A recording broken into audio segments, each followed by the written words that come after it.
الحمد لله رب العالمين والصلاة والسلام على أشرف المرسلين وعلى آله وأصحابه أجمعين. أما بعد، أيها الإخوة الكرام، نلتقي وإياكم كعادتنا في ليلة الخميس، وليلتنا هذه هي الليلة 20 من شهر شعبان لعام 40 و400 وألف للهجرة، الموافقة 24 من شهر أبريل لعام 19 و2000. كعادتنا نفتح كتاب الإمام أبي عبد الله البخاري رحمه الله تعالى في الأدب المفرد، وقد قمنا بشرح عنوان الباب الجديد في آخر الدرس السابق. إذن نستأنف الدرس مباشرة بلغة الإفرنج. Très chers frères, nous nous réunissons comme chaque mercredi soir afin de lire et d'étudier ensemble le livre de l'imam al-Bukhari rahimahullah ta'ala dans le bon comportement. La semaine dernière, nous avons eu le temps de traduire et de commenter légèrement le titre du nouveau chapitre du livre, du chapitre numéro 138, qui a pour titre le bon comportement lorsqu'ils s'instruisent. Le bon comportement lorsqu'on est instruit. Donc la semaine dernière, on avait parlé du titre en arabe, puis on l'avait légèrement commenté en arabe. Puis après, le cours était fini, donc là, on va reprendre directement avec la traduction du titre, avant de passer au hadith. Donc le chapitre qui suit le chapitre précédent, toujours dans le bon comportement, on a vu la noblesse de l'esprit, la noblesse de l'âme, la générosité, puis on a vu l'avarice, le fait d'être radin. Maintenant, on passe à notre chapitre, toujours en rapport avec le bon comportement, cette fois, le bon comportement lorsque on est instruit. Ça vient du verbe faquha. Et en arabe, on a le mot fiqh, qui veut dire compréhension. Qui veut dire compréhension lorsqu'il vient du verbe faqiha. Donc on a deux verbes. On a faqiha avec la kasra, faqiha, et le verbe faquha avec la damma. Faqiha, ça veut dire comprendre. Comprendre. Et dans le Coran, on le retrouve souvent. قوله تعالى ولقد ذرأنا لجهنم كثيرا من الجن والإنس لهم قلوب لا يفقهون بها. Nous avons destiné à l'enfer de nombreux êtres humains, de nombreux démons. Ils ont des cœurs avec lesquels ils ne comprennent pas. Et dans Surat Hud, Allah tabaraka wa ta'ala dit قالوا يا شعيب ما نفقه كثيرا مما تقول. يا شعيب, nous ne comprenons pas la plupart de ce que tu nous dis. La majorité de ce que tu nous dis, on ne le comprend pas. Ma nafqahu. Et then faqiha, ça veut dire comprendre. Là, c'est faquha. C'est la même construction en termes de consonne, mais pas en termes de voyelle. Wal-qa'ida taqul, la règle en arabe dit al-khilafu fil mabna khilafun fil ma'na. C'est-à-dire que la différence dans la construction du mot entraînera forcément une différence dans son sens. Faquha, ça veut dire s'instruire. Ça veut dire apprendre, assimiler et comprendre. Et à partir de ça, on a les hadiths connus. Le hadith de Muawiyah ibn Abi Sufyan radiyallahu anhu ma fi sahih al-Bukhari wa ghayrihi man yuridillahu bihi khayran yufaqqihhu fi ad-din. Celui pour qui Allah il veut du bien, il l'instruit dans la religion. Et là, le titre, il comporte deux parties. Le bon comportement et l'instruction. Ce qui signifie que l'apprentissage dans l'islam, plus on s'instruit, plus on apprend, plus ça doit avoir un impact sur notre comportement. Et que plus on s'instruit, plus on a un bon comportement. Ça va ensemble. Si tu trouves quelqu'un dont la science ne lui rajoute pas un bon comportement, alors sache que cette science-là ne lui est pas utile. Et le prophète sallallahu alayhi wa sallam, dans un hadith, dans une tradition, il a demandé à Allah de le protéger contre quatre choses. Il a dit Allahumma inni a'udhu bika min ilmin la yanfa'. Je cherche refuge auprès de toi contre une science qui n'est pas profitable. Wa min qalbin la yakhsha'. Et contre un cœur qui ne se recueille pas. Wa min 'aynin la tadma'. Et contre un œil qui ne pleure pas. Wa min batnin la yashba'. Et contre un ventre qui ne se rassasie pas. Donc, il existe une science profitable, utile, pour celui qui l'acquiert et pour celui à qui elle est transmise. Et il existe une science, même si on l'acquiert, elle ne nous est pas utile. pas profitable. C'est celui qui apprend, peut connaître des livres par cœur, peut connaître des centaines de versets, des milliers de hadiths, et pourtant malheureusement il n'y a pas d'effet sur lui. Allah dit dans le Coran, وَالْبَلَدُ الطَّيِّبُ يَخْرُجُ نَبَاتُهُ بِإِذْنِ رَبِّهِ وَالَّذِي خَبُثَ لَا يَخْرُجُ إِلَّا نَكِدًا. Allah Ta'ala il fait référence à la belle ville, à la bonne cité. Cette cité à laquelle Allah il envoie les nuages pleins de pluie qui se déversent sur elle. On a des terres qui sont bonnes. Lorsque la pluie tombe sur elles, alors il n'y a que des bonnes plantes et des bons fruits qui sortent. Et les gens en tirent profit, ils les mangent, ils en font des jus, ils en font de l'huile, ils en font des centaines de choses différentes. Et à l'inverse, il y a des terres mauvaises. Des terres mauvaises, tu peux les arroser pendant des semaines, des mois, des années, il n'y a rien qui pousse. Et si quelque chose pousse, c'est des mauvaises herbes. La yakhruju illa nakida. Dans notre verset, Allah Ta'ala dit أنزل من السماء ماء فسالت أودية بقدرها فاحتمل السيل زبدا رابيا ومما يوقدون عليه في النار ابتغاء حلية أو متاع زبد مثله فأما الزبد فيذهب جفاء وأما ما ينفع الناس فيمكث في الأرض. Allah Ta'ala donne un exemple avec la pluie qui descend du ciel puis qui se disperse dans le sol en ruisseaux. Ces ruisseaux ils coulent et ils emmènent avec eux plusieurs choses. Parmi les choses qu'ils emmènent avec eux, az-zabad. Az-zabad, c'est l'écume. Tu as vu quand la vague s'abat sur le sol, il y a une mousse blanche qui se produit, on appelle ça l'écume, az-zabad. فَاحْتَمَلَ السَّيْلُ زَبَدَ الرَّابِيَةِ. Donc le ruisseau, il prend avec lui une écume importante, riche. فَأَمَّا الزَّبَدُ فَيَذْهَبُ جُفَاءً. Cette écume, elle part avec l'eau, elle disparaît. Mais ce qui sert aux gens, il reste. La terre, elle le garde. Ce qui sert aux gens, reste. Donc, notre exemple à nous, c'est comme la terre. Et la science qu'on nous cite et qu'on nous rappelle, c'est comme la pluie qui descend du ciel. Et en fonction des terres dont nous sommes composés, on va soit donner naissance à des fruits juteux, sucrés, gros, qui vont nous servir à nous et qui vont servir aux autres, soit on va donner naissance à des mauvaises herbes, des orties. Tu connais les orties, Abdallah? Tu connais pas? Fais attention, faut utiliser ton père des fois dans des buissons, il y a des plantes, elles piquent. Là, les enfants, ils vont jouer là-bas, après ils vont en courant, ça pique. Les orties. Alors, on a des plantes de ce genre-là. Et subhanallah, regardez la profondeur de l'exemple, parce que Allah Ta'ala, il parle de la terre, et nous sommes créés à partir de terre. Notre père Adam, il a été créé à partir de la terre. Et nous sommes créés à partir de la terre. Et après notre mort, nous retournerons à la terre. Minha khalaqnakum wa fiha nu'idukum. De la terre, nous vous avons créé, et dans la terre, vous retournerez à votre mort. Donc on a un lien très très étroit avec la terre.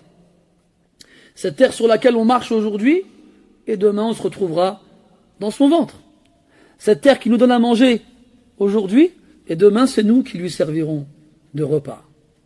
Ala kulli hal, dans de nombreux hadiths et de paroles de pieux prédécesseurs, on a l'importance de la compréhension, l'importance de l'instruction, l'importance de la mise en pratique. L'imam Malik rahimahullah ta'ala, il disait ليس العلم أن تدرك المجهول إنما العلم أن تستفيد من معرفته.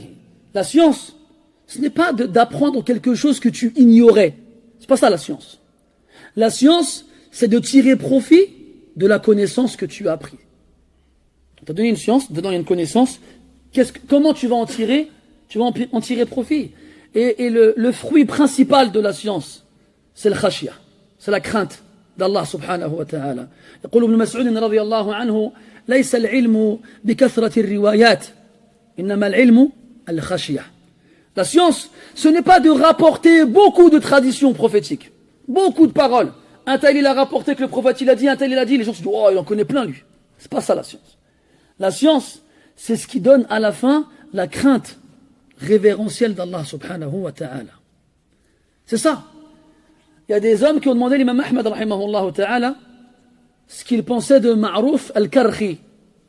C'était min kibar al-salihin à l'époque de l'imam Ahmad rahimahullah ta'ala. c'était un grand pieux, un grand vertueux. Alors il a dit rajulun salih, c'est un homme pieux. فقال بعض الناس لكن ليس له في العلم إلا القليل. Il y en a qui a dit ouais mais il n'est pas connu pour avoir beaucoup de science. C'est quelqu'un qui est pieux ça. لكن dans Bab al-Ilm il n'est pas trop présent dans la science. Alors l'imam Ahmed il a dit وهل يطمع أحدنا في أن يصل إلا إلى ما وصل إليه معروف. Il a dit qu'est-ce que nous on espère si ce n'est d'arriver là où Ma'rouf al-Karkhi est arrivé. C'est ce qu'on veut tous. C'est arriver à faire partie du verset où Allah Ta'ala dit إنما يخشى الله من عباده العلماء. Ne craignent Allah parmi ses serviteurs que les savants. La vraie crainte, ceux qui l'ont dans leur cœur, ce sont les savants. يقول ابن تيمية رحمه الله تعالى من كان بالله أعرف كان منه أخوف. Plus tu connais Allah, plus tu le crains. Donc, on a dit le lien indissociable entre l'instruction, cette science, cette responsabilité qu'on nous met sur les épaules. Est-ce que ce sera un argument pour nous ou contre nous?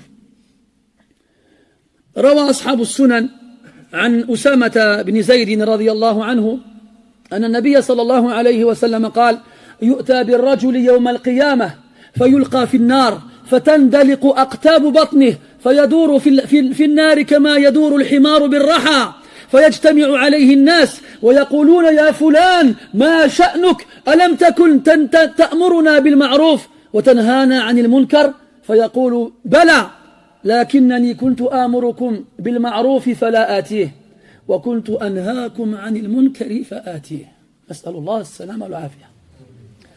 Dans un hadith, le prophète dit alayhi salatu wassalam, on apportera l'homme le jour de la résurrection et il sera jeté en enfer. Ses boyaux se déploieront de ses orifices et on le fera tourner dans le feu comme l'âne tourne autour du moulin pour pétrir la farine, le blé je veux dire. Et les gens en enfer ils le reconnaîtront, ils diront on le connaît lui. Alors ils s'agrouperont autour de lui, ils diront mais qu'est-ce que tu fais là? Qu'est-ce que tu fais en enfer dans une telle situation? Tu nous ordonnais le bien et tu nous interdisais le mal. Alors il répondra ouais, je vous ordonnais le bien mais je ne le faisais pas. Et je vous interdisais le mal et je le faisais. Et wallah, mas'ouliya azima jiddan. Une énorme responsabilité. Là où kunna nadri wallah. Si seulement on savait. لو استطعنا أن نختفي في سكك المدينة لا يعرفنا أحد لفعلنا ولكن شاء الله غير ذلك. Et wallah, si on avait pu se faufiler dans les ruelles de la ville sans que personne ne nous connaisse, on l'aurait fait. Mais Allah Ta'ala, il a voulu autre chose. وَرَبُّكَ يَفْعَلُ مَا يَشَاءُ وَيَخْتَارُ. Et ton Seigneur, il fait ce qu'il veut et il choisit. على كل حال, le but, c'est pas de vous faire peur en vous disant, moi j'apprends pas. Al-Albiri rahimahullah ta'ala, il disait, وَإِذَا لَمْ يُفِدْكَ الْعِلْمُ شَيْئًا فَخَيْرٌ لَكَ مِنْ أَنَّكَ لَوْ جَهِلْتَ. Si jamais la science, elle ne t'apporte rien, c'est mieux pour toi de rester ignorant. Hassan, comme je vous pose la question, c'est bien de rester ignorant? C'est pas bien. On doit apprendre. Ça veut dire que celui qui reste ignorant, il est dans l'erreur. Mais malgré l'erreur qu'il fait, il est moins pire que celui qui apprend et sa science, elle lui sert à rien du tout. Sa science, elle lui sert à rien du tout. طيب. قال رحمه الله تعالى حدثنا علي بن عبد الله قال حدثنا الفضيل بن سليمان النميري عن صالح بن خوات بن جبير عن محمد بن يحيى بن حبان عن أبي صالح عن أبي هريرة رضي الله عنه قال قال رسول الله صلى الله عليه وسلم إن الرجل ليدرك بحسن خلقه درجة القائم بالليل. درجة القائم بالليل. إن الرجل يراد به الجنس لا العين فتدخل فيه كذلك المرأة. لا يدرك أي لا يبلغ بحسن خلقه. اختلفت أقوال الناس في تعريف حسن الخلق.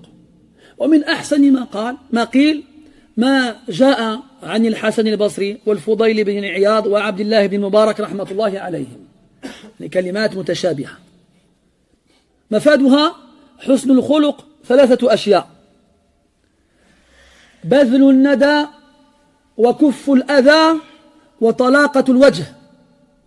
فحسن الخلق ينحصر في هذه الأمور 3. بذل الندى، البذل هو الإعطاء عن طيب نفس من غير إكراه، والندى كل خير فيك، والمرء طبيب نفسه يعرف ما في نفسه من خير كما يعرف ما في نفسه من شر، فإذا علم أن فيه خيرا أعطاه بطيب نفس لغيره. وكف الأذى، كف الإمساك، والأذى الشر. فعلى النقيض من الأول ما من شر فيك إلا ويجب عليك أن تكون خابرا به وأن تمسكه عن غيرك. قال النبي صلى الله عليه وسلم: المسلم من سلم الناس من لسانه ويده، من لسانه ويده. فاجعل الناس يسلمون من شر لسانك ومن شر بنانك. والثالث طلاقة الوجه، أي أن تكون صاحب تبسم، ولا تكون ذا عبوس ليرى الناس أنك فرحان بأن الله عز وجل جعلك مسلما. والله تبارك وتعالى يحب أن يرى أثر نعمته على عبده، ومن أثر النعمة على العبد أن يظهر ذلك بالابتسام. وقد مر معنا في عدة أحاديث أن النبي صلى الله عليه وسلم كان كثير التبسم، وهكذا إخوانه من الأنبياء.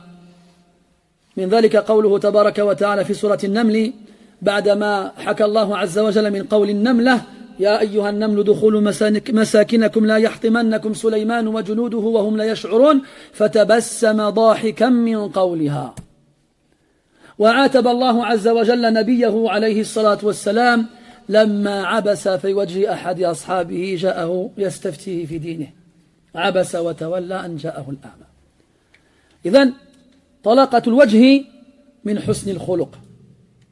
وكذلك من يكون صاحب تبسم رغم ما يتحمله من مصائب وابتلاءات، هذا هو الصبر الجميل.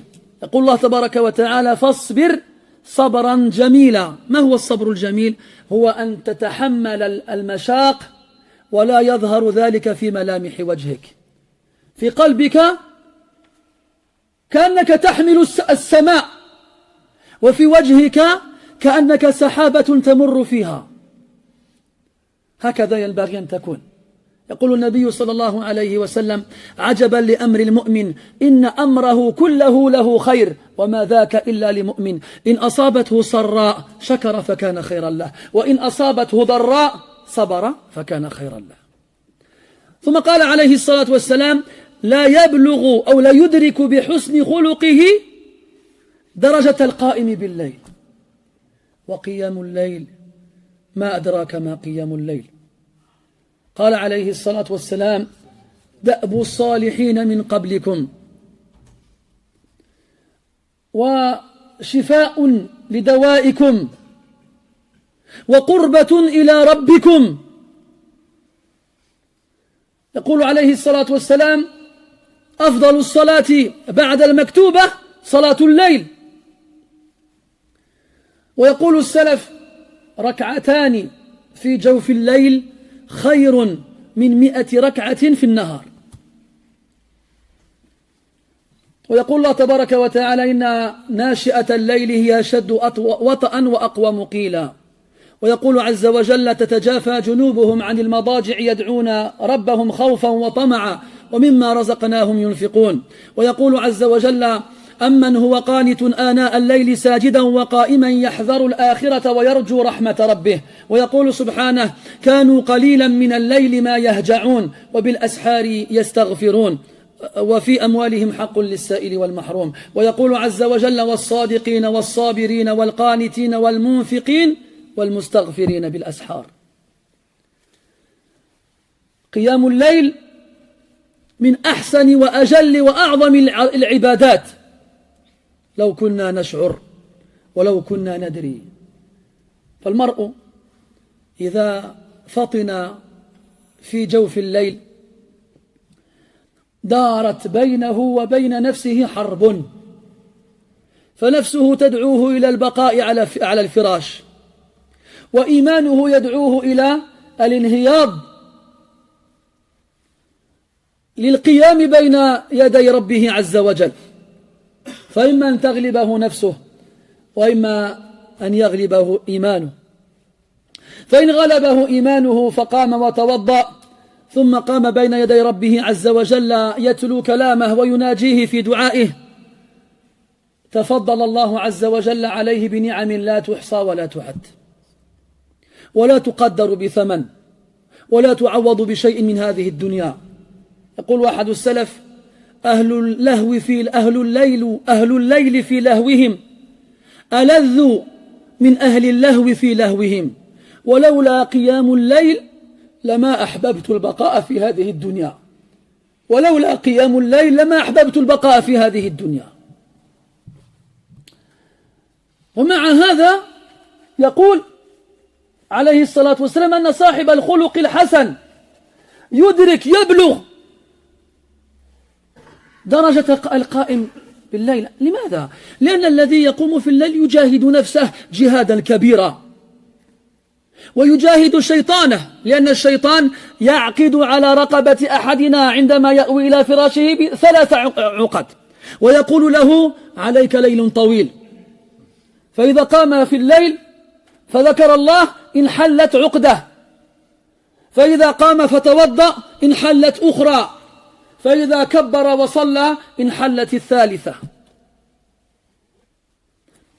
على كل حال القائم بالليل يجاهد نفسه.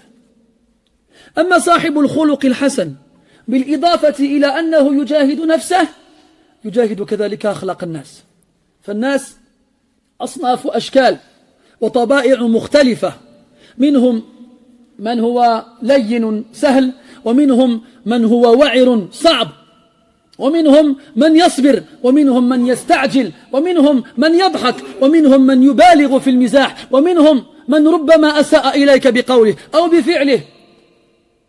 فالناس أشكال وألوان، فصبرك معهم وجهادك معهم قد يكون أعظم من جهاد المرء نفسه عندما يقوم في الليل. لذلك ساوى الله تبارك وتعالى بين صاحب الخلق الحسن وصاحب قيام الليل في الدرجة. يقول النبي صلى الله عليه وسلم المؤمن الذي يخالط الناس ويصبر على أذاهم خير من المؤمن الذي لا يخالط الناس ولا يصبر على أذاهم. فإن عجزت يا أخي عن القيام في الليل فجاهد نفسك على أخلاق الناس سوف تنال أجرا عظيما حرمت إياه عندما لم تستطع أن تنهض في جوف الليل مع من يقوم. Dans ce hadith-là, le prophète alayhi salat wa salam, il nous dit, certes l'homme, et lorsqu'il dit l'homme ici, c'est l'homme avec un grand H, c'est l'humain. Donc ça englobe autant l'homme que la femme. Certes, l'homme atteint par son bon comportement, et lorsqu'on parle du bon comportement, vous savez, c'est une expression toute faite qu'on répète souvent sans forcément préciser ou définir. D'ailleurs, à cause de ça, malheureusement, on a des gens qui croient que le bon comportement, c'est l'image que nous, on lui donne. Mais non, on a déjà vu ensemble que le bon comportement, c'est celui qui est agréé par Allah Azza wa Jal. Et celui qui a été tracé par le prophète alayhi salatu wassalam. Alors, qu'est-ce que le bon comportement finalement? On a de nombreuses définitions chez les plus prédécesseurs qui varient dans leur forme, mais dans le fond, c'est la même chose. On en a une qui revient souvent chez plusieurs personnes, qui nous dit que le bon comportement, c'est 3 choses. Ça tourne autour de 3 choses. c'est le fait de donner généreusement aux autres ce qu'on a de meilleur en soi-même. Donc l'humain, c'est son propre médecin. Lorsqu'il se regarde tous les jours dans la glace, il sait qui il a en face de lui. Toi, tu peux tromper les gens dehors. Avant de sortir, tu mets du gel, tu mets un beau chapeau, un beau vêtement. Les gens disent, oh ouais, il est trop bien lui. Mais toi, tu sais que t'es là quand tu te réveilles le matin, quand tu mets pas de trucs dans tes cheveux, tout ça. Hein? Alors, en plus de savoir à quoi tu ressembles physiquement, réellement, tu sais comment t'es aussi à l'intérieur. Tu es censé connaître tes qualités et tes défauts. Donc on a tous des qualités. On doit les connaître. Il y en a qui sont patients, il y en a qui sont indulgents, il y en a qui sont forts, il y en a qui sont compatissants, il y en a qui sont ci, il y en a qui sont ça. Donc on doit être capable de recenser en soi-même le bien qu'on a. Pourquoi faire? Dans quel but? Pour pouvoir faire en sorte que les gens autour de nous ils en profitent. Pour le donner. Le verbe badala en arabe, ça veut dire donner gracieusement, généreusement, sans être contraint de son plein gré. De son plein gré. Donc tout le bien qu'Allah il a créé en toi, ben garde-le pas pour toi, sois pas égoïste. Fais-en profiter les autres. Puis en seconde position, kuful ada. Wal kuf, en arabe, c'est le fait de retenir, de garder. Wal adha, c'est le mal. Donc à l'inverse du premier point, c'est tout le mal qu'on a en soi, de le garder pour soi. Ne pas le faire subir aux autres. Susceptible, jaloux, colérique, envieux, pressé, impatient. On sait comment on est. Hein? Eh bien, on ne doit pas le faire subir aux autres. On doit le garder pour soi, on doit le garder à l'intérieur. Et justement, c'est ça la difficulté. C'est d'être conscient du mal qu'on a en soi, premièrement. Et deuxièmement, de fournir un effort sur soi-même pour pas le laisser sortir. Et des fois, ça arrive, hein, on n'est pas tous capables de décerner nos défauts. Et c'est ça que les frères ils sont censés savoir. يقول أحد السلف رحم الله رجلا أهدى إلي عيوبي. Il y a un pieux prédécesseur qui disait à un sage qu'Allah fasse miséricorde à un homme qui m'offre mes défauts. Et il va le voir, il fait toi t'es comme ça, toi t'es comme ça, toi t'es comme ça, toi t'es comme ça. Parce qu'aujourd'hui, avant les salafs, ils aimaient ceux qui venaient leur dire franchement, écoute regarde, t'as quelque chose qui va pas, il faut que t'arrêtes. Ils les aimaient. Et ils aimaient en avoir beaucoup de comme ça autour d'eux. Des gens francs, qui leur disent dans le visage avec franchise et avec bien entendu diplomatie, on n'est pas non plus des espèces de non, tranquille, qui leur disaient écoute regarde, t'as ça, il faut que tu fasses un effort sur toi-même. Aujourd'hui nous, si jamais ça existe déjà, eh bien, tu le détestes. D'où il vient? Il me dit ça, il se prend pour qui lui? Je crois qu'il est meilleur que moi lui ou quoi lui? De quel droit il me juge? De quel droit il se permet de me dire que j'ai tel ou tel défaut? Mais des fois on ne les voit pas nos défauts, des fois on ne les voit pas. Et des fois nos frères ils sont là pour ça. On avait vu ensemble dans un hadith précédemment, Al-mu'minu, ish? Ahsantum. رغم أنكم لم ترفعوا أيديكم لكن أحسنتم على كل حال في الجواب. المؤمن مرآة أخيه. Le croyant, c'est le miroir de son frère. On est censé se regarder tous et voir dans l'autre ce qu'on ne voit pas en soi-même. C'est-à-dire voir les qualités qui nous manquent ou dans leur réaction, les défauts qu'on n'a pas captés. Mais dans tous les cas, il y a déjà un travail à faire sur soi-même pour savoir quel bien on a, si on en a, puis pour savoir quel mal on a, et pour donner le bien qu'on a aux autres, et pour préserver le mal qu'on a, plutôt des autres, pour préserver les autres du mal qu'on a.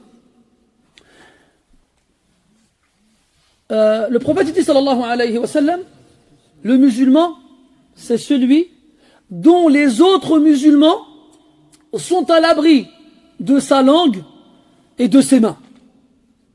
Tu vois un musulman, tu dis, ah lui, c'est un musulman, je n'ai pas à craindre sa langue. Les mots qui peuvent sortir de sa bouche, qui peuvent faire mal et qui peuvent blesser.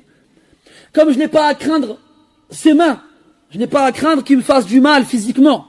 Le musulman, il ne fait pas ça. C'est ça le musulman. Et de l'autre côté, malheureusement, on a le hadith qui dit Sharrun nas, man ittaqahu nas, makhafata sharrih. Les pires des gens sont ceux dont les gens font attention de peur de leur mal. Tu vas faire attention à lui, si tu parles avec lui, laisse tomber. Ah ouais. Alors tu vas là-bas, tu fais de la politique, de la diplomatie, tu fais attention. Parce que tu sais que lui, si jamais tu fais un faux pas, il va pas te rater. Ces gens-là, c'est les pires. Ala kulli hal, donc, si on a du bien en soi, le donner généreusement autour de soi. Si on a du mal en soi, préserver et épargner les gens autour de nous de ce mal-là. Et enfin, talaqatul wajh, avoir un visage radieux, avoir un visage souriant. Le prophète dit sallallahu alayhi wa sallam, Allah il aime voir les traces de ses bienfaits sur son serviteur. Allah il te couvre de ses bienfaits. Et il aime voir ses bienfaits sur toi. Et parmi les moyens de manifester les bienfaits d'Allah sur toi, le fait d'être souriant. Même si tu viens me dire, ouais, je suis en galère, il me manque ci, il me manque ça, et j'ai ci, j'ai ça. D'accord, c'est vrai, tu as raison. On a déjà dit ensemble de nombreuses fois, dans tout ce qui concerne ce bas monde, regarde ceux qui sont en dessous de toi, ceux qui n'ont pas ce que toi tu as, ceux qui rêveraient d'être à ta place, quand toi tu te plains d'être à ta place. Et le problème c'est que comme nous on regarde que ceux qui sont au-dessus, les riches, les gens qui sont puissants, les gens qui ont beaucoup, qui ont des choses qu'on n'a pas, on a l'impression qu'on n'a rien, alors qu'on a beaucoup. Ah, on a tous, je m'adresse aux enfants d'immigrés comme moi qui sont nés en France, mais leurs parents ils sont du bled. On a tous eu droit à un père et disait, moi à ton âge, on m'a acheté une paire de sandales et je marchais avec pendant toute l'année, qui neige, qui pleuve, qui vente. Eh ben, j'ai ma paire de sandales et puis c'est tout. Hein? Tout mon enfance j'ai eu droit à ça. Quand mon père il m'a acheté quand je rentrais à la maison avec mes chaussures déchirées, il me passait un savon. C'est quoi? Ça fait que 4 mois que je les ai achetées, sont déjà mortes. Moi, à ton âge. Ce qui est marrant, c'est que nous, aujourd'hui, on dit la même chose à nos enfants. Sauf que nous, on n'a pas connu leur époque. C'est vrai. Nous, aujourd'hui, on se dit quoi, quand même, il y a des gens, ils ouvrent leur placard, il y a 15 étagères de chaussures.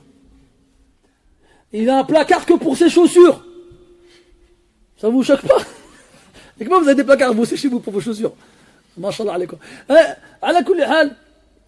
Un placard pour ses vestes, un placard pour ses pantalons, un placard pour ses chaussures. Dans sa maison, il n'y a que des placards. Hein? C'est une annexe de Ikea, sa maison, en fait. Et voilà. Il est comme ça. Il a tout ça. Il va voir chez quelqu'un une paire qu'il n'a pas. Il dit, oh, j'ai la haine, il a la paire, je ne l'ai pas. Oh là là. Après, il va se dire, moi, j'ai la haine, j'ai rien. Oh, je suis dégoûté. On va pas loin, là, on parle de chaussures, mais plus simplement que ça, hein. Quand tu vas dans ta cuisine ou dans ta salle de bain, que tu ouvres le robinet, que tu as de l'eau froide qui coule, ou que tu as de l'eau chaude qui coule. Ah, pareil, on revient aux gens du bled, qui n'ont pas connu l'eau chaude dans les robinets.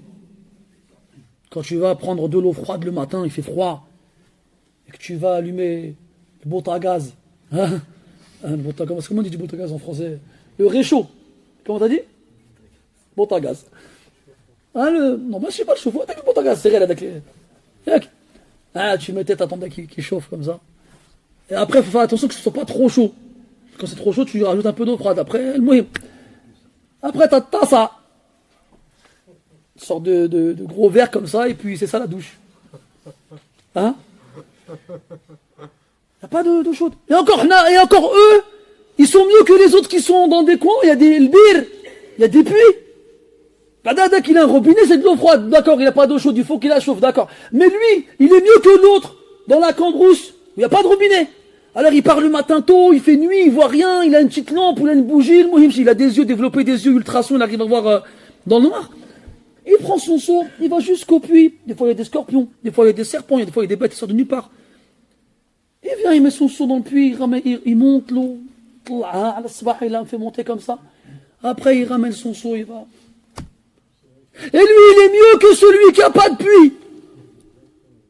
Tu te rends compte? T'en as un, parce qu'il est comme ça. Il dit, comment je vais faire, j'ai pas d'eau. Voilà. Et lui, il se dit, oh, j'aurais bien voulu avoir un puits. Et pendant ce temps, l'autre avec son puits, oh, j'aurais bien voulu avoir un robinet avec de l'eau froide. Et pendant ce temps, l'autre avec son robinet d'eau froide, oh, j'aurais bien voulu avoir de l'eau chaude. Et pendant ce temps, nous, oh, j'en ai marre. Et pourquoi, je sais pas. Tu veux quoi, un jacuzzi? C'est ça qu'on veut, en fait.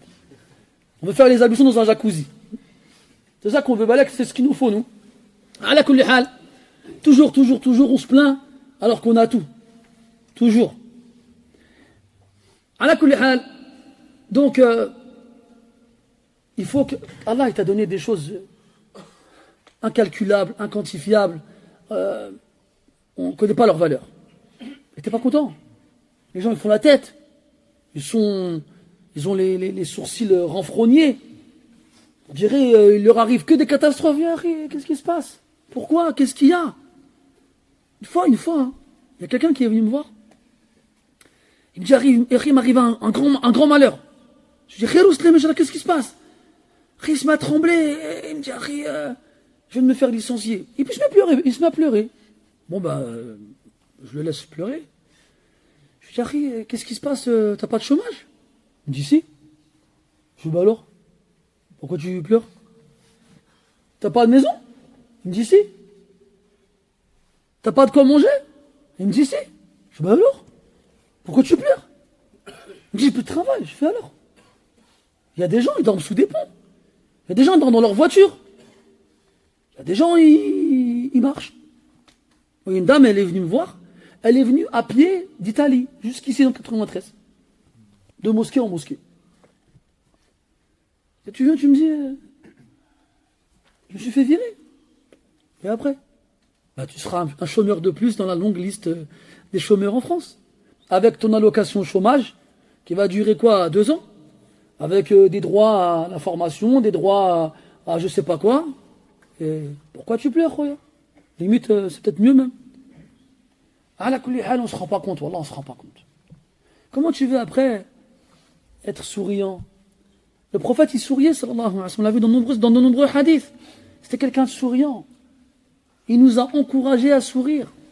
Il nous a même dit que celui qui sourit à son frère, il a la récompense de quelqu'un qui fait une aumône à un pauvre. Et même les prophètes, avant lui, étaient des gens souriants. Comme Allah, il raconte l'histoire de Sulaiman, alayhi salam, dans le Coran, après qu'il ait entendu une fourmi mettre en garde sa population contre le passage de l'armée de Sulaiman, pour ne pas qu'il se fasse écraser sans le savoir. Sulaiman, il écoute comme ça, qu'est-ce qu'il fait? Il s'est mis à sourire.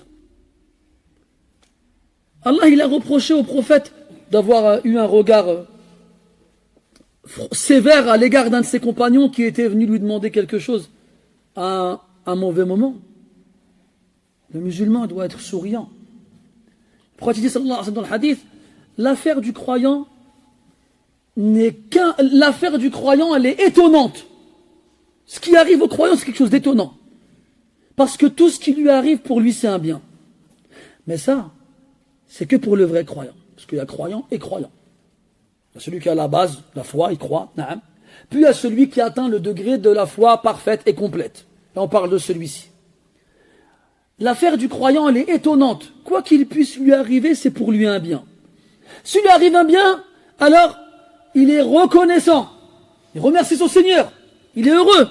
Il est content. Et c'est un bien supplémentaire pour lui. Et s'il lui arrive un mal, alors il fait preuve de patience et d'endurance. Et ainsi, c'est aussi un bien pour lui.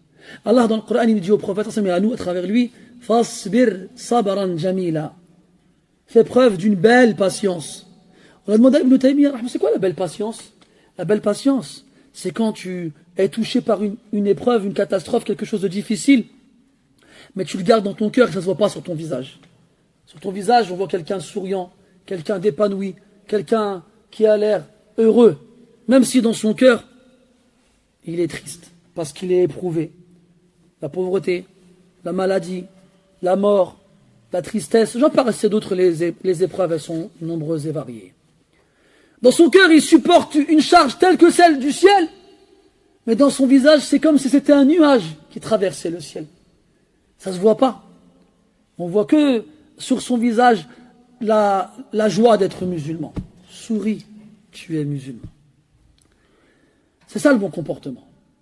Et celui qui arrive à faire ces choses-là, eh bien alors Allah il lui fera atteindre le degré de celui qui prie la nuit. Et la prière nocturne fait partie des meilleures adorations dans l'islam. Le fait de prendre un moment dans lequel les gens se reposent, un moment dans lequel les gens pensent à leur personne, un moment dans lequel les gens s'endorment et il n'y a plus aucun bruit, un moment dans lequel ceux qui veulent que seul Allah assiste à leurs adorations se lèvent. Dans le Coran, il y a de nombreux versets qui mettent en évidence et qui font les éloges de la prière nocturne. Parmi les caractéristiques des pieux et des vertueux, ils sont véridiques, ils sont patients, ils sont dévots, ils adorent beaucoup Allah Ta'ala. Ils dépensent leur argent et ils implorent le pardon à la fin de la nuit. Dans un autre verset, Allah Ta'ala il dit, leurs flancs, leurs côtes s'arrachent de leur lit, s'éloignent de leur lit. T'as vu comment c'est difficile de se réveiller la nuit? On dirait que ton corps il est collé à ton lit. Et quand tu te lèves, c'est comme si tu l'arrachais. Leurs flancs s'arrachent de leur lit. Pourquoi? Dans quel but? Yad'ouna rabbahum khawfan wa tama'a. Pour invoquer leur Seigneur avec peur et espérance. Wa mimma razaqnahum yunfiqun. Et ils dépensent ce qu'on leur a donné. Puis Allah Ta'ala fait une comparaison entre celui qui se lève la nuit et les autres.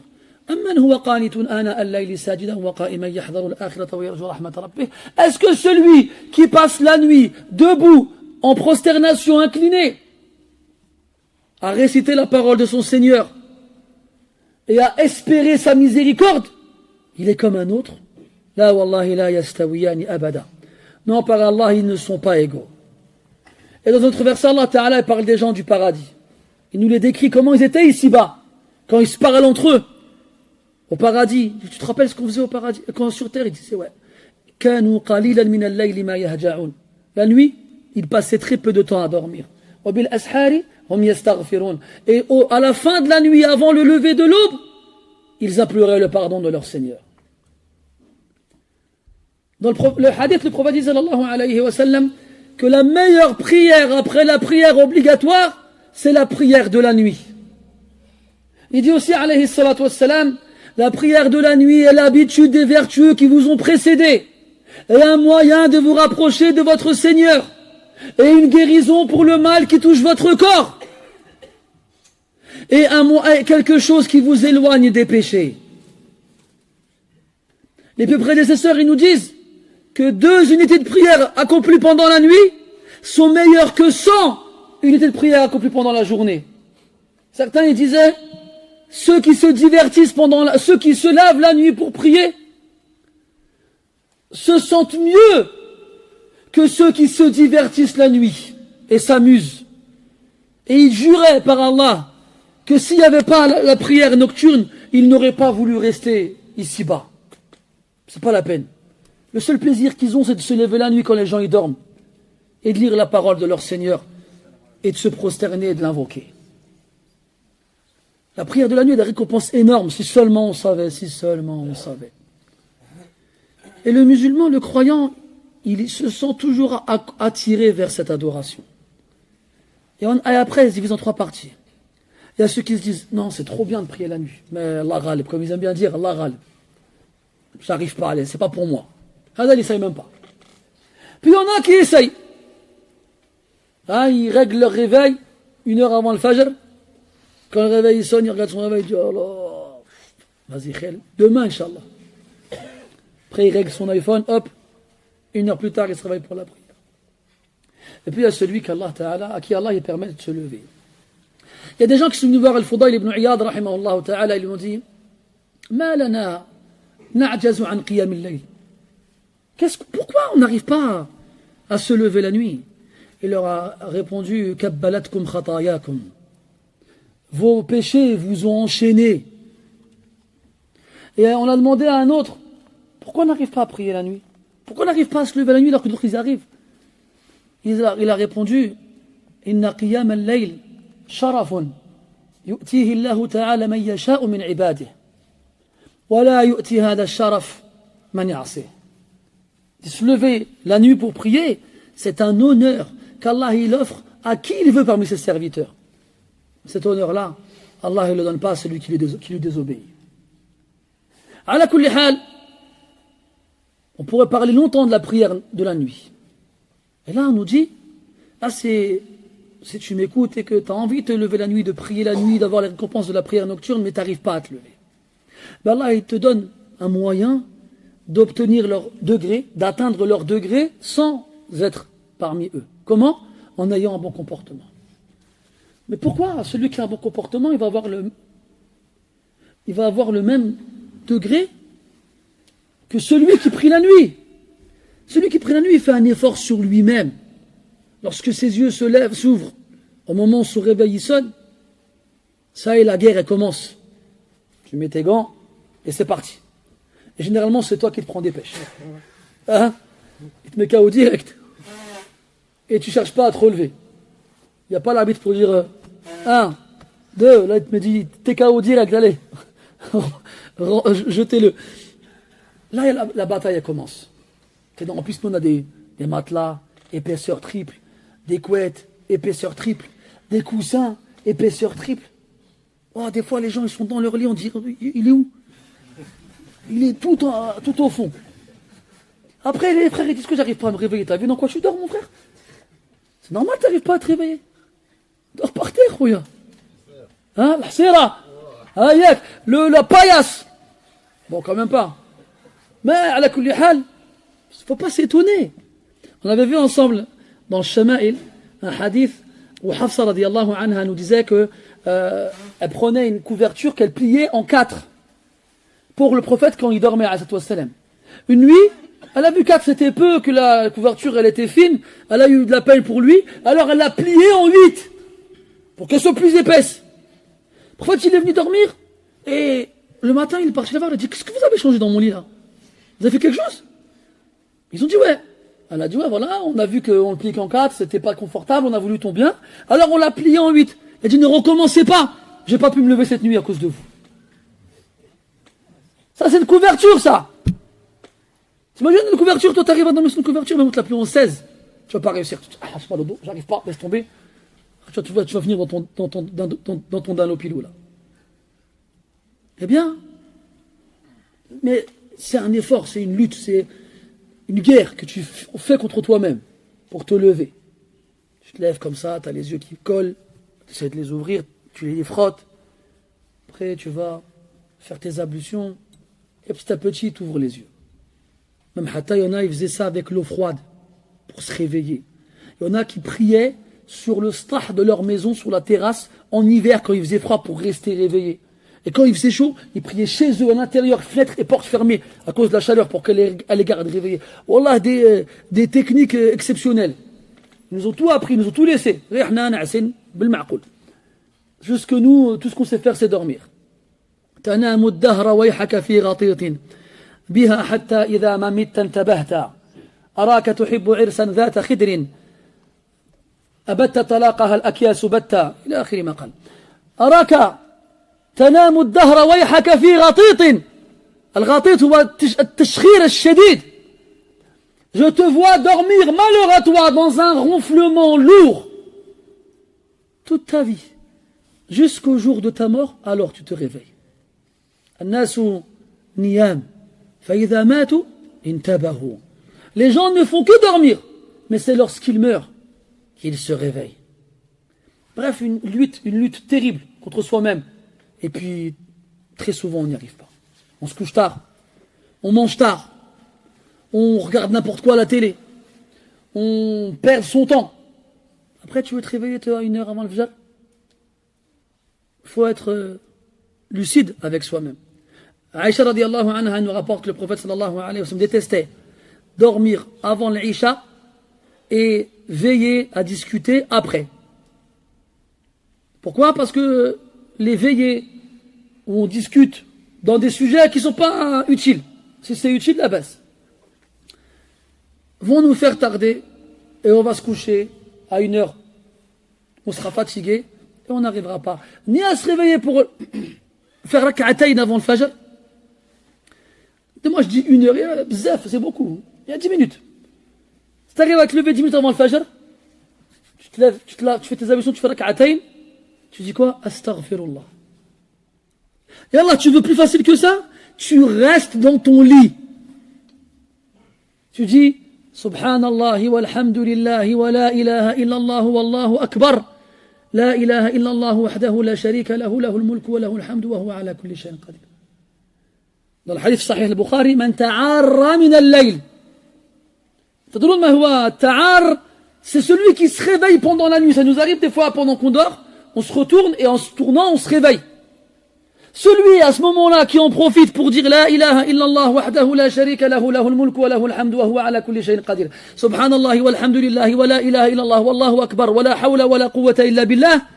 Celui qui dit ça, à ce moment-là, dans son lit, juste parce qu'il a tourné et qu'il s'est réveillé et qu'il demande à Allah de lui pardonner, eh ben Allah lui pardonne. Et s'il demande à Allah quoi que ce soit, eh ben Allah il lui donne. Et si jamais il se l'avait fait rak'atayn, eh ben Allah il lui donne ce qu'il veut. Tu restes dans ton lit, khoya. Reste dans ton lit. Si vraiment tu n'arrives pas à te lever, ya hababi, moi ce qui me fait vraiment mal au cœur, c'est que nous on est des couches tard. C'est une réalité. Même les enfants, quand ils deviennent adolescents, 13-14 ans, ils se disent quoi? Ouais, ça y est, je suis un grand maintenant, je peux me coucher tard. Il y a que oh là là. Hein? Non? Parce que t'es encore petit, c'est pour ça. Quand on grandit, quand on arrive à 13-14 ans, vous savez, moi je suis grand, je vais me coucher tard. Allège? Pourquoi? Et nous, on a bien passé des nuits blanches. Pour les jeunes ici et les moins jeunes, on a connu des nuits blanches devant la console. Hein? Moi, j'ai connu des nuits blanches Mario Kart. Et Qiyam Layl Mario Kart. T'es comme ça toute la nuit avec la manette dans les mains. Vous vous rendez compte que dans tout le dernier tiers de la nuit, Allah Ta'ala il descend au ciel de ce bas monde. Et il dit, qui me demande pardon, je lui pardonne. Et toi, tu es réveillé de l'Isha jusqu'à le Fajr et tu ne dis pas une seule fois Astaghfirullah, ذلك هو الحرمان المبين. Wallahi la hirmana ba'da hada. Wallahi, il n'y a pas de privation pire que celle-là. De rester réveillé toute la nuit à t'amuser, à te divertir et ne pas avoir le temps de dire une seule fois Astaghfirullah. Il n'y a pas de privation pire que celle-ci. Wallah, il n'y a pas de privation pire que celle-ci. Il y a des élèves qui ont entendu leur professeur leur dire que quand on fait des péchés, Allah il nous punit. Là, il y en a, il a dit, ouais, mais nous, Allah il ne nous punit pas. Regarde, on va bien, on a la santé, on a de l'argent, on manque de rien, elle est où la punition?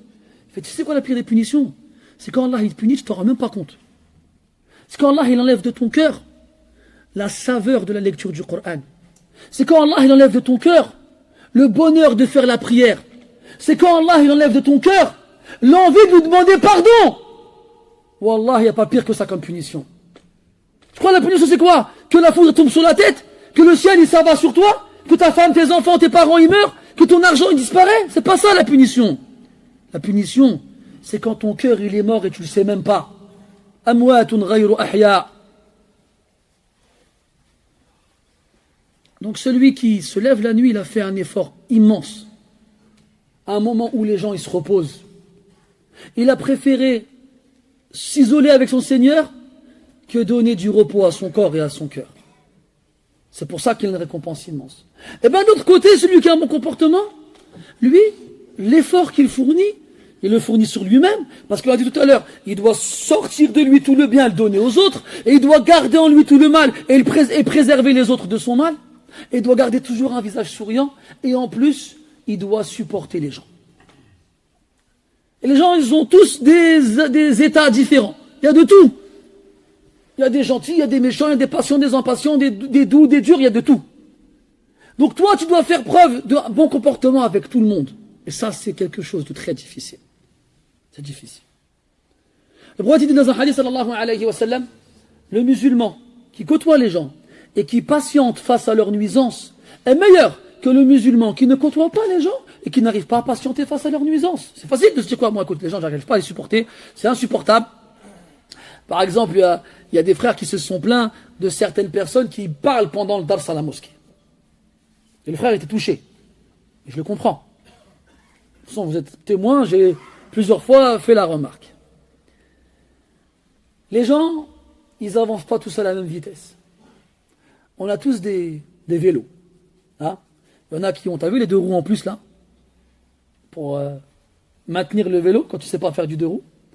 Puis après il y a le deux roues, puis après il y a les vitesses. Tu te rappelles le Shimano, 18 vitesses, 2 disques, plateau. Bon, je dis n'importe quoi. À la kulli hal, il y a ceux qui roulent avec 4 roues, il y a ceux qui roulent avec 3 roues, il y a ceux qui pédalent difficilement, et il y a ceux qui ont des grosses motos. An-nas darajat. Et toi, alhamdulillah, Allah t'a appris à respecter la mosquée. Toi, Allah Ta'ala, il t'a instruit jusqu'à ce que tu respectes sa maison. Il y en a, ils ne sont pas encore arrivés à ce degré. Alors, remercie Allah de t'avoir fait atteindre un degré que eux n'ont pas atteint. Puis, demande à Allah de les guider. Et enfin, patiente avec eux. كَذَلِكَ كُنْتُم مِّن قَبْلِ فَمَنَّ اللَّهُ عَلَيْكُمْ فَتَبَيَّنُوا. Vous aussi, vous étiez comme ça avant. Et Allah, il vous a fait don de sa grâce. Alors, montrez-la. Taïb. Eh bien, celui qui fait preuve d'un bon comportement, en faisant un effort sur lui-même, puis un effort sur les autres, et il a un bon comportement tout le temps, il est souriant, il est gentil, il donne le bien qu'il a en lui, il les préserve du mal qu'il a en lui, eh bien Allah il le met au même degré que celui qui se lève la nuit et qui prie. Donc quand tu dors, quand tu ronfles, quand tu baves, quand tu te lèves la nuit, tu frottes là. Hein? Et tu te réveilles à soir comme ça, difficilement, ben lui, ça fait 1 heure déjà qu'il est réveillé. 1h30. Toi, pendant que tu es en train de voir ton 4e rêve, tu faisais de la corrida sur un dragon qui mangeait des chips. On fait tous des rêves qui ont ni queue ni tête. Hein? Ben lui, il était en train de prier, en train de lire le Coran. Puis toi, tu te réveilles, tu vas à la mosquée, tu vois tes frères, salam alaikum, tu vas bien, endormi, tu leur souris, tu montres que tu fais attention à eux, en te rappelant de leur prénom. Tu t'intéresses à eux, comment ça va, les enfants, ça va, Safa, la Bassuya. Tu fais attention à tout ça, et là les gens ils se disent quoi, lui, et tu leur montres ce bon comportement, et ben même si tu t'es pas réveillé en même temps que l'autre, ben vous êtes au même degré. Et ton Seigneur il ne fait de tort à personne, et ton Seigneur il ouvre des portes innombrables sur le bien. Si jamais une porte elle se ferme à toi, il y en a d'autres, il y en a 10 qui s'ouvrent. T'as pas d'argent pour faire l'aumône, comme dans le hadith, ذهب أهل الدثور بالأجور يصلون كما نصلي ويصومون كما نصوم ويتصدقون بفضول أموالهم أفلا أدلكم على شيء إذا فعلتموه إلى آخره. Il y a des pauvres qui se sont plaints au prophète, ils ont dit à Rasulallah, les gens riches, ils nous ont devancés dans la récompense, ils prient comme nous, ils jeûnent comme nous, mais eux ils ont de l'argent, ils font l'aumône. Nous n'avons pas d'argent, on ne peut pas faire l'aumône. Faites, dites Subhanallah, vous aurez une aumône. Dites Alhamdulillah, vous aurez une aumône. Dites Allahu Akbar, vous aurez une aumône. Dites La ilaha illallah, vous aurez une aumône. Faites un sourire à votre frère, vous aurez une aumône. Aidez les gens dans le besoin, vous aurez une aumône. Il y a plein de moyens d'avoir la récompense de quelqu'un qui a une aumône. Allah ne te fait pas de tort. Et Wallah, ne te fait pas de tort. Donc, ça c'est une porte énorme qui s'ouvre pour nous. Mais n'oublie pas le titre du chapitre. C'est que le bon comportement, il va de pair avec l'instruction dans la religion. Plus on s'instruit, plus on est apte à avoir un bon comportement. Et donc rentre dans ça, en plus des conditions qu'on a données tout à l'heure, l'instruction dans la religion. L'ignorant, même s'il veut bien faire, il lui arrive de mal faire. Il lui arrive de mal faire. Hein, c'est comme les munafiqoun, quand ils ont construit une mosquée. Donc, au fond d'eux, ils voulaient diviser les musulmans. Et quand on leur dit pourquoi vous avez construit cette mosquée, ils ont dit quoi? Ils jurent qu'ils ne voulaient que le bien. Wallahu yashhadu innahum lakadibun. Et Allah y témoigne que ce ne sont que des menteurs. Ça ne suffit pas d'avoir une bonne intention. Il faut que vienne avec cette bonne intention la science. Ça va de pair.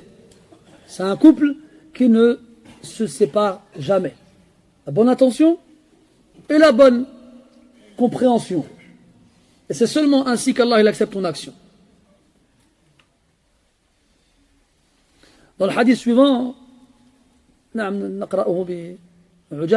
قال رحمه الله تعالى حدثنا حجاج بن بنهال قال حدثنا حماد بن سلمة عن محمد بن زياد قال سمعت أبا هريرة رضي الله عنه يقول سمعت أبا القاسم صلى الله عليه وسلم يقول. أبو القاسم هي كنية النبي صلى الله عليه وسلم، ونهى النبي صلى الله عليه وسلم أصحابه عن أن يتكنوا بكنيته، واختلف العلماء في حكم هذا النهي، أهو على الإطلاق والدوام أو هو مقيد بحياته، على قولين مشهورين بين أهل العلم، والظاهر والله تعالى أعلم الجواز بعد مماته عليه الصلاة والسلام، أي يجوز التكني بكنيته عليه الصلاة والسلام بعد مماته، وإنما النهي حالة كونه حيا عليه الصلاة والسلام. سمعت أبا القاسم يقول خيركم إسلاما أحاسنكم أخلاقا إذا فقهوا بالضم، أي إذا تعلموا دينهم وصاروا علماء عاملين، لأن العلم لا ينفع صاحبه إلا بعد أن عمل به، وعالم بعلمه لم يعملا معذب من قبل عباد الوثن. إذن يقول خيركم إسلاما، وهذا يدل على أن للإسلام مراتب ودرجات بينها تفاوت، ومن الأسباب التي بها تبلغ أعلى الدرجات أن تتخلق بالخلق الحسن، ولكي ينفعك هذا الخلق لا بد أن يصحبه فقه في الدين، لا بد. فالخلق الحسن بدون فقه قد يكون وبالا على صاحبه وهو لا يدري، وهو يحسب أنه يحسن صنعا.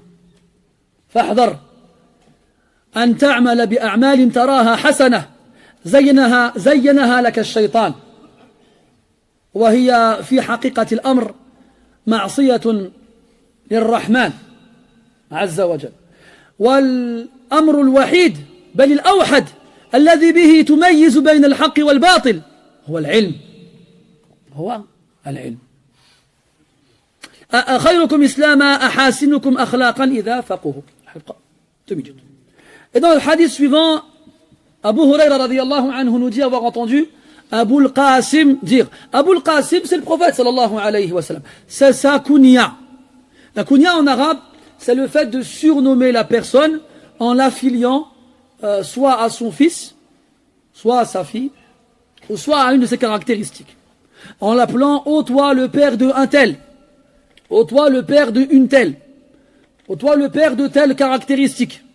Par exemple, Abu Huraira, le père de la petite chatte.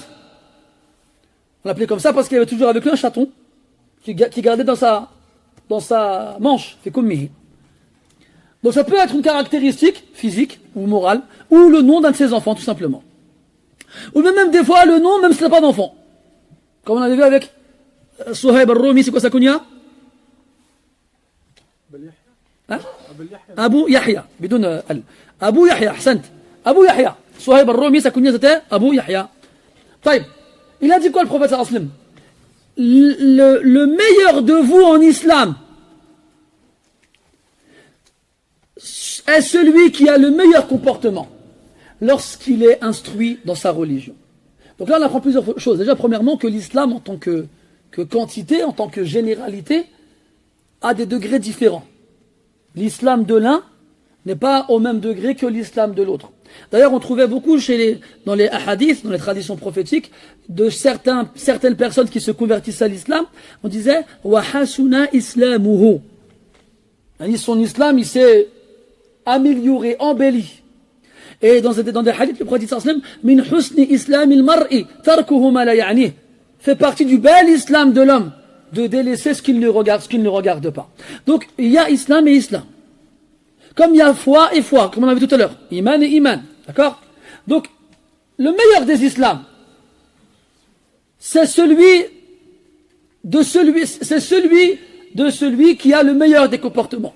Mais ce meilleur des comportements-là, il faut qu'il soit lié à quelque chose d'inconditionnel c'est l'instruction dans la religion. Être instruit dans sa religion. Parce que des fois, malheureusement, il y a des gens qui croient bien agir et qui sont pleins de bonnes intentions. Mais les bonnes intentions ne suffisent pas. Il faut qu'elles soient accompagnées par la conformité dans le fait de suivre la tradition du prophète, alayhi salatu wassalam. Donc, avoir un bon comportement est utile et profitable pour son compagnon lorsque ce comportement-là est associé et accompagné d'une instruction dans la religion. Combien de gens, par leur ignorance, ont plus fait de mal qu'ils ne voulaient faire du bien. Allah parle des hypocrites dans le Coran, comme quoi ils ont construit une mosquée. Eux, en vrai, cette mosquée, ils l'avaient construite pour diviser les musulmans et pour d'autres objectifs mauvais. Alors que, quand on leur demandait pourquoi vous avez construit cette mosquée, ils juraient qu'ils ne voulaient à travers ça que le bien. Et Allah Ta'ala y témoigne contre eux que ce ne sont que des menteurs. Donc, pour que le bon comportement que tu as soit pour toi utile, eh bien, il faut qu'il soit associé à une instruction dans l'islam, dans ta religion. Il y a des savants qui ont écrit des livres entiers que dans l'adab. Ibn Muflih al-Hanbali, rahmatullahi alayhi, il a écrit un kitab qui s'appelle Al-Adab al-Shar'iyya al-Kubra, lahu نسختان من هذا الكتاب إحداهما صغرى والأخرى كبرى. Il a écrit un livre en 4 volumes qui s'appelle Al-Adab al-Shar'iyya. Il y a un autre, c'est Ibn Abd al-Qawi, rahmatullahi alayhi, il a fait une manzouma, un poème de plus de 1000 vers dans le bon comportement. Il y a plein de livres comme ça qui ont été écrits par les savants qui t'expliquent en fonction des textes du Coran et de la Sunna, en fonction de la pratique des prédécesseurs, c'est quoi le adab? C'est quoi? C'est pas de temps en temps le bon comportement et après tu sais à ta sauce à toi, tu fais comme tu veux. Non. Si jamais tu crois bien agir par ignorance, sans le savoir, tu tomberas dans la désobéissance. Je vous avais raconté l'histoire, je finirai là-dessus. C'est une fable. Vous connaissez Ibn al-Muqaffa'. Ibn al-Muqaffa', c'était un Perse qui avait excellé dans la maîtrise de la langue arabe. Et il a écrit un livre qui s'appelle Kitab al-Hayawan, ou al-Hayawanat. C'est le livre des animaux. Vous connaissez les fables de La Fontaine. Mettre un corbeau sur un arbre perché, tenir dans son bec en fromage, il a crié. Eh bien, les fables de La Fontaine ne sont qu'un plagiat des histoires d'Ibn al-Muqaffa' dans Kitab al-Hayawanat. Et dans ce livre-là, il raconte des fables avec des animaux. Parmi les fables qu'il raconte, l'histoire d'un ours et d'un renard qui étaient copains. Le renard, il est rusé, et l'ours, il est bête. Mais l'ours, il aime beaucoup son copain, le renard. Alors qu'ils marchaient ensemble de la forêt, le renard est pris de fatigue. Il se met à l'ombre d'un arbre afin de se reposer. L'ours lui dit quoi? Repose-toi sur tes 2 oreilles, je te protégerai. Alors que le renard s'est endormi, une mouche vient se poser sur son museau. L'ours, qui veut protéger son ami, lève la patte et d'un coup, paf, veut tuer la mouche. La mouche, elle se barre bien entendu, et tout ce qu'il a réussi à tuer, c'est son pote le renard. Donc lui, il a voulu le protéger, et à la fin, qu'est-ce qu'il a fait? Il l'a tué. Et Ibn Hibban al-Busti, rahimahullah ta'ala, dans Rawdatul Uqala, il dit, il vaut mieux avoir un ennemi intelligent qu'un ami bête. Alors, dans tous les cas, mes chers frères, l'ignorance ne doit pas guider nos pas et ne doit pas être devant nos actes. Même si on a des bonnes intentions, il faut toujours qu'elles soient précédées et suivies par la science. C'est seulement ainsi que nos actes nous seront utiles. أسأل الله تبارك وتعالى أن ينفعنا بما سمعناه وأن يجعله حجة لنا لا علينا. اللهم اجعلنا من الذين يستمعون القول فيتبعون أحسنه. أولئك الذين هداهم الله وأولئك هم أولو الألباب. سبحانك اللهم وبحمدك أشهد أن لا إله إلا أنت نستغفرك ونتوب إليك. وصلى الله على نبينا محمد وعلى آله وأصحابه أجمعين. Juste, je finis sur 2 choses. La première, c'est que le cours du samedi, exceptionnellement, aura lieu après l'Asr et pas après le Maghrib.